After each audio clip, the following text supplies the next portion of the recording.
Hi Vinyl Community, John here. This is just a quick video response to Dean Everest's latest post he put up. I think it was called How Did That Get In There? Basically a showing of some of Dean's guilty pleasures. I thought it was hilarious watching him show the records that he showed, purely because I've got most of them here too. I'll start off by saying we're listening to this. I guess this is kind of appropriate, really. I can't even say this man's name, Paul Marriott. It's kind of sort of elevator music, I guess you'd call this. I picked this up in the United States. I don't spend an awful lot of time listening to this sort of stuff, but I thought it would be handy the day that I get an elevator put in my house. And I need something to put inside. Or I can record it and listen to it when I go shopping in a supermarket. Moving on. So, Dean, you showed some cool records. I don't think there's any shame to be had in enjoying T'Pau. I've got T'Pau. I've got also this one too.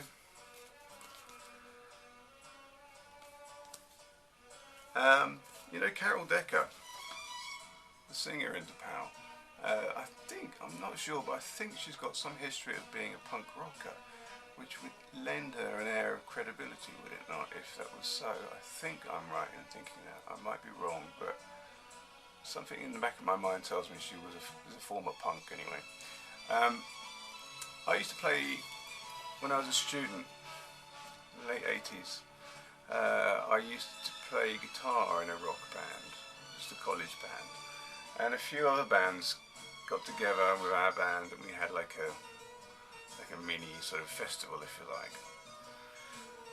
And my band was sort of third on the bill, so we weren't the headlining act, but the headlining act, they were a band that did this kind of they were quite technical. They did sort of Rush covers, and what else did they do? Van Halen covers, and I mean, you know, they were aspiring musicians. The rest of us were just, you know, teenagers that wanted to make a noise, I suppose. Would-be rock stars, but these guys were sort of technically gifted, I suppose. And they actually played T'Pau music. I can't remember which track they played then. I think it would have been China in Your Hand or something like that, I don't know. But it impressed me to think that they chose to play T'Pau music and they were playing all this other kind of technical rock music. So that must say something about, you know, T'Pau as well. I don't know.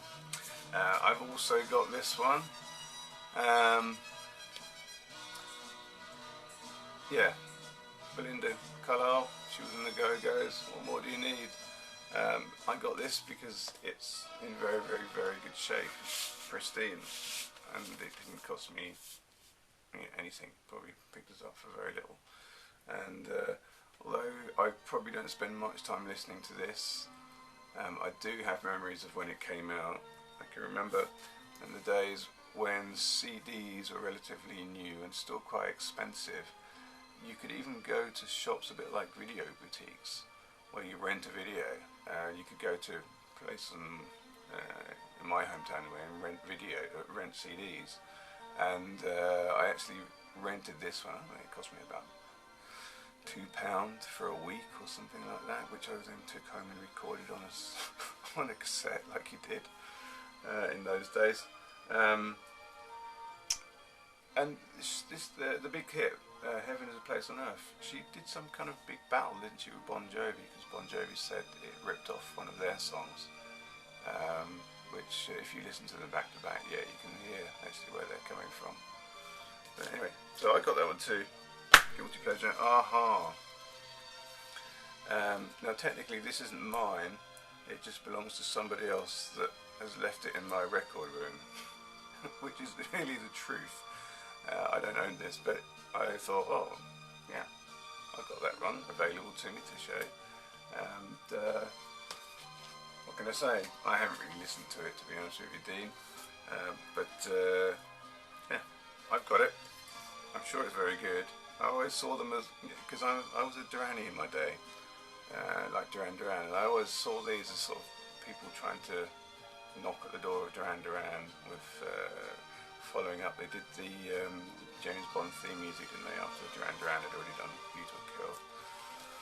But that was that. Oh, and then another thing, that's right, I had a girlfriend at school at this time when this came out, and she always used to say that I looked a bit like this guy. I don't know if I did or not, but I can't see his name anywhere, but that's what she used to say. Who knows? Okay, and then the next two, Madonna, and I've also got this one, Like a Virgin. Now technically these don't really belong to me either. They're my wife's records, but they're records that I would have given to her because I'm not going to play them really very much, and she was a child of the 80s and she actually does like Madonna. But she, although I give her records occasionally, she doesn't play them. They sit on the lower shelf down there, where she could find them if she wanted to, but she never does. So hey, I've still got these in my vicinity as well. You know, interestingly, I don't think there's been as much Madonna showed on the VC as well since Vinyl Richie showed his Madonna collection on the day after the last day of March.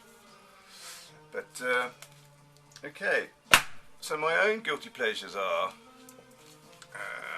if I was going to be honest, and this is something that I do play occasionally, this is Janet Jackson's Control.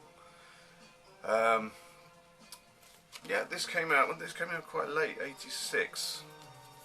So I would have been 16 when this was going on.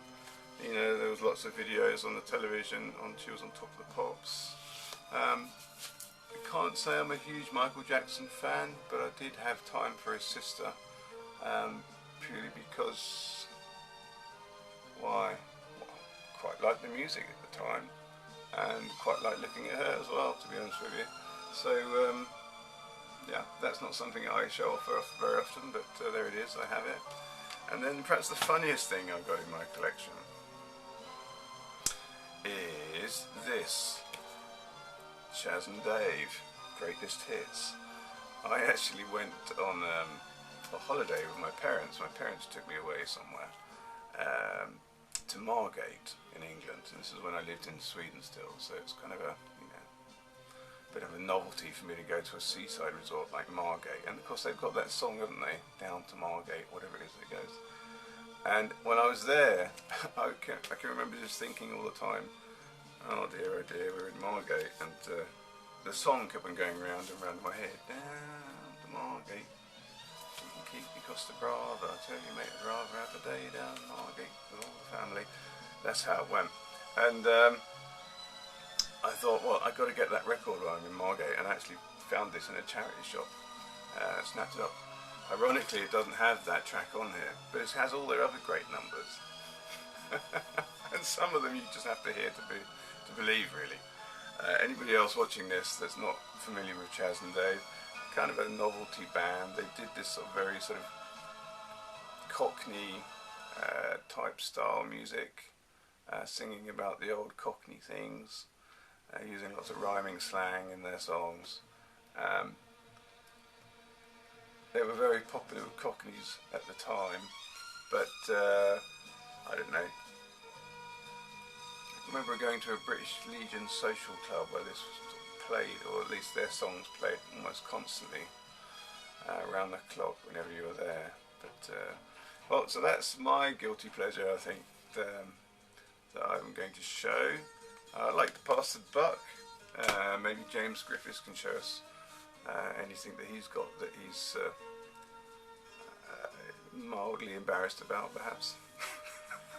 But thanks very much, Dean, and thanks very much for everybody else watching. I've got a few other small little videos I'm going to knock out now. So thanks very much for watching. Look out for my next video. Bye.